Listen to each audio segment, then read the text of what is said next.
അസ്സലാമു അലൈക്കും വറഹ്മത്തുള്ള. പ്രിയപ്പെട്ട കൂട്ടുകാരെ, 7ാം ക്ലാസ്സിലെ അഹ്കാമു തജ്വീദിലെ 9ാമത്തെ പാഠം അദ്ദർസു താസിഅ് ഉസ്വത്തുൻ ഹസന. വലഇൻ അസ്വാബകും ഫളലും മിനല്ലാഹി ലയഖൂലന്ന കഅൻ ലം തകും ബൈനകും വബൈനഹു മവദ്ദത്തുൻ യാ ലൈതനി കുന്തു മഅഹും ഫഅഫൂസ ഫൗസൻ അളീമാ. സാക്കിനായ നൂനിന്റെയും തെൻവീനിന്റെയും 5 നിയമങ്ങളും ഉൾക്കൊണ്ട ആയത്താണ് ഇത്. അവ ആരെല്ലാം പഠിച്ചിട്ടുണ്ട്?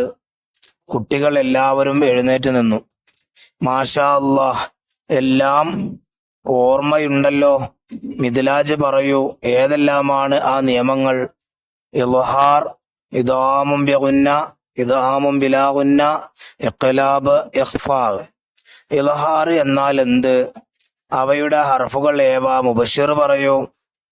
സാക്കിനായ നൂനിന്റെയോ തെൻവീനിന്റെയോ ശേഷം ഹംസ്, ഹാഹ്, ഐന്, ഹാ, ഐന്, ഹാ എന്നീ 6 ഹർഫുകളിൽ ഒന്ന് വന്നാൽ നൂനിനെയും തെൻവീനിനെയും വ്യക്തമാക്കി ഉച്ചരിക്കണം.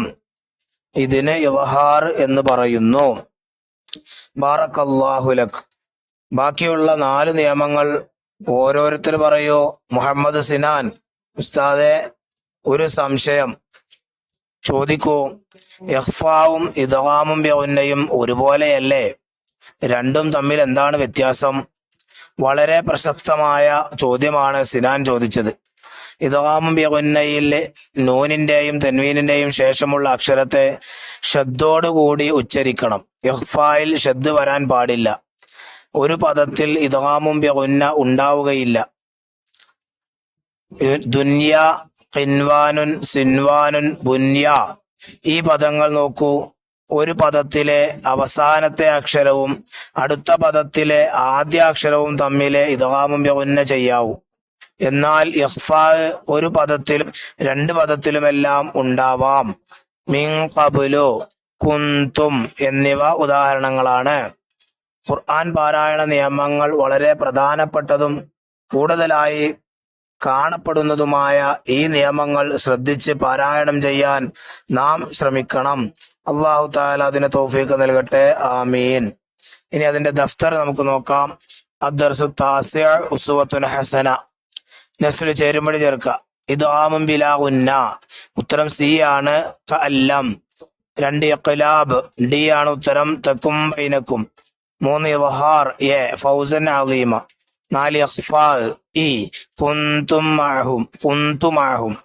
5 ഇദ്ഗാമും ബിഗുന്ന, ബി, ഫളലും മിനല്ലാഹി. 2ാമത്തെ ചോദ്യം കാണാം. നുജീബ്. ഇൾഹാർ എന്നാൽ എന്ത്? സാക്കിനായ നൂനിന്റെയോ തെൻവീനിന്റെയോ ശേഷം ഹംസ്, ഹാ, ഐന്, ഹാ, ഖാ, ഐന് എന്നീ 6 ഹർഫുകളിൽ ഒന്ന് വന്നാൽ നൂനിനെയും തെൻവീനിനെയും വ്യക്തമാക്കി ഉച്ചരിക്കണം. ഇതിന് ഇൾഹാർ എന്ന് പറയുന്നു.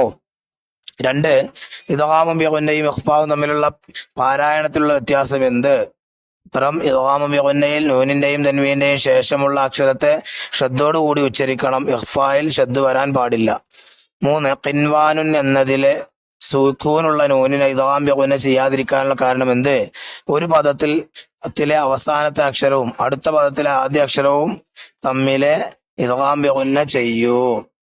ഇനി 4ാമത്തെ ചോദ്യം. സാക്കിനായ നൂനിന്റെയും തെൻവീന്റെയും 5 നിയമങ്ങൾ ഏതെല്ലാം? ഉദാഹരണ സഹിതം എഴുതുക. ഇൾഹാർ, ഫൗസൻ അളീമ. ഇദ്ഗാം ബിഗുന്ന, ഫളലും മിനല്ലാഹ്. ഇദ്ഗാം ബിലാ ഗുന്ന, കഅൻ ലം തകുൻ. ഇഖ്ലാബ്, കഅൻ ലം തകും ബൈനകും. ഇഖ്ഫാ, യാ ലൈതനി കുന്തു മഅഹും. ഇനി 3ാമത്തെ വർക്കാണ് തഖ്സീസ്. നഖറുൽ ആയാത്തിൽ ആത്തിയ വനക്തശ്ഫി മിന അഹ്കാമ നൂൻ സാക്കിനത്തു തൻവീൻ. ശേഷമുള്ള ആയത്തുകൾ ഓതി അതിലുള്ള തെൻവീനിന്റെയും നൂനിന്റെയും തെൻവീനിന്റെയും നിയമങ്ങൾ വ്യക്തമാക്കുക.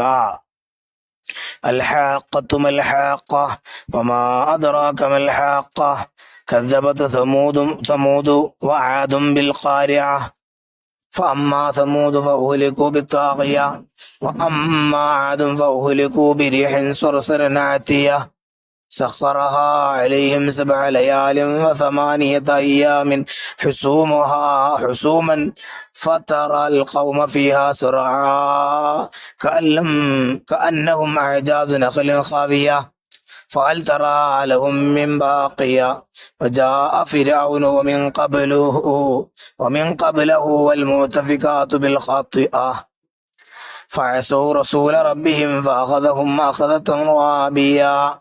അവിടെ ഇള്ളഹാനുദാനം സർസറിനാത്തിയ ഇതാമിഗുന്ന സബഅ ലയാലിൻ വസമാനിയത അലിദാമിഗുന്ന ബിലാഗുന്ന ഫഅഖദത റാബിയ ഇഖ്ലാബ് വആദും ബിൽ ഖാരിയ ഇഖ്ഫാ വമൻ ഖബലഹു.